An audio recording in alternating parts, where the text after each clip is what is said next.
Johnny Cash built his legacy on honesty. The man in black, the voice for prisoners and outcasts. The artist who sang about his mistakes, his addictions, his failures. But there was one mistake he never sang about.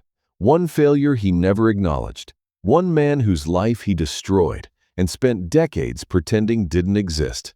In 1956, a struggling songwriter named Gordon Jenkins gave Johnny Cash a song. A few months later, Cash recorded something that sounded suspiciously similar and called it his own.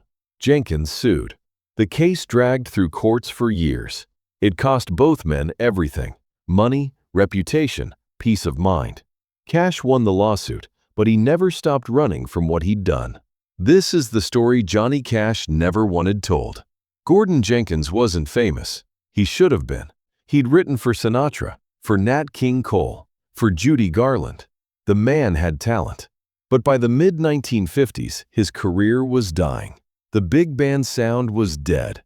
Rock and roll was taking over. Jenkins' sophisticated style felt old-fashioned. He needed a hit. So in 1953, he wrote Crescent City Blues, a train song, a rambling, rhythmic meditation on travel and longing. He recorded it, released it on Decca Records, got minimal airplay. Most people ignored it. Jenkins moved on to other projects. And then, 3 years later, he heard something on the radio that made his blood run cold. In 1955, Johnny Cash walked into Sun Records in Memphis and recorded a song called Folsom Prison Blues.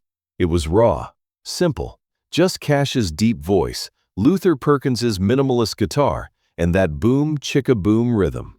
The lyrics told the story of a man in prison, watching a train roll by, consumed with regret. I hear the train a-comin', it's rolling round the bend. By early 1956, it was climbing the country charts. Radio stations loved it. Audiences loved it. Johnny Cash was becoming a star. And Gordon Jenkins, listening to the song in his home in California, realized something. This was his melody. Not similar, not inspired by. The exact same melodic structure as Crescent City Blues. The rhythm, the phrasing, the way the melody moved over the chords. Cash had changed the lyrics, changed the arrangement, made it starker, more country. But the bones of the song, the melody, were Jenkins's. And Johnny Cash had never asked permission. Gordon Jenkins contacted his lawyer. Copyright law was clear. You couldn't take someone else's melody and record it as your own, even if you changed the words. But there was a problem. Johnny Cash was signed to Sun Records. Sam Phillips owned the rights, and Sun Records had lawyers, good ones. Jenkins didn't. He was a struggling composer with dwindling royalties. He couldn't afford a protracted legal battle against a record label. But he also couldn't let this go, because if Cash got away with stealing his song, Jenkins would never see a cent. And every other songwriter in America would see that theft was acceptable. So Jenkins filed a lawsuit. Not against Sun Records, he couldn't afford that. Against Johnny Cash personally, claiming that Cash had knowingly plagiarized Crescent City Blues and profited from it. Cash's response was immediate. He denied everything. Johnny Cash claimed he'd never heard Crescent City Blues. He said he wrote Folsom Prison Blues in 1953 while stationed in Germany with the Air Force. He'd been thinking about a movie he'd seen, Inside the Walls of Folsom Prison, and the song just came to him. The melody, Cash insisted, was original. Any similarity was coincidental. It was plausible. Musicians accidentally write similar melodies all the time. There are only so many chord progressions, only so many ways to arrange notes. But Gordon Jenkins had evidence. Sheet music showing the melodic structure was identical. Musicologists who confirmed the similarities went beyond coincidence. And he had a timeline. Crescent City Blues was released in 1953. Cash claimed he wrote Folsom Prison Blues in 1953, but recorded it in 1955, which meant Cash had 2 years to hear Jenkins's song, on the radio, on a jukebox, somewhere. The legal term is subconscious plagiarism,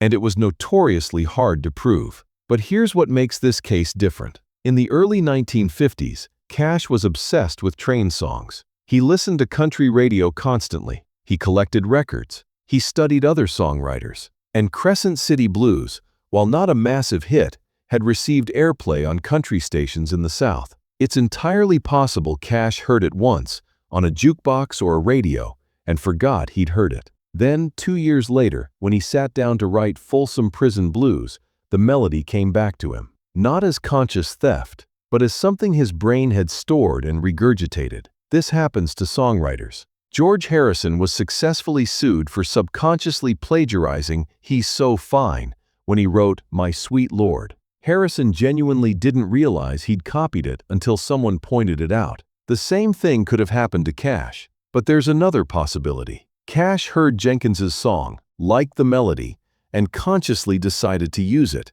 betting that Jenkins was too obscure to fight back. And if that's what happened, Cash lied about it for the rest of his life. The case went to court in 1957. By this point, Folsom Prison Blues was a massive hit. Johnny Cash was one of the biggest names in country music. Gordon Jenkins was still struggling. The trial was a nightmare for both men. Jenkins had to sit in a courtroom and listen to lawyers argue that his song didn't matter, that it was obscure, that nobody had heard it, that any similarities were pure accident. Cash had to defend himself against accusations of theft, of being a fraud, of building his career on stolen material. The press covered it extensively. Some outlets sided with Jenkins. Did Johnny Cash steal his biggest hit? Others sided with Cash. Struggling composer tries to cash in on rising star. The truth, as always, was more complicated. In 1958, the court ruled in Johnny Cash's favor. The judge found that while the songs were similar,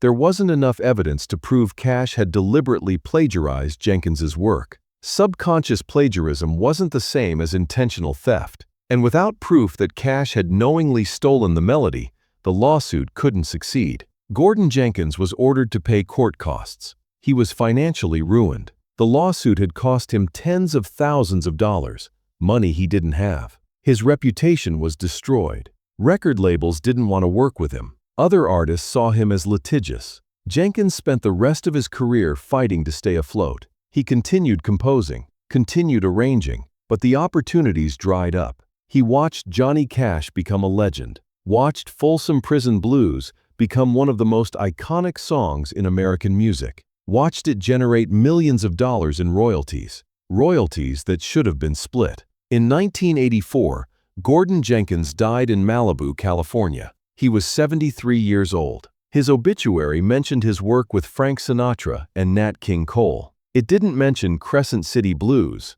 or Johnny Cash.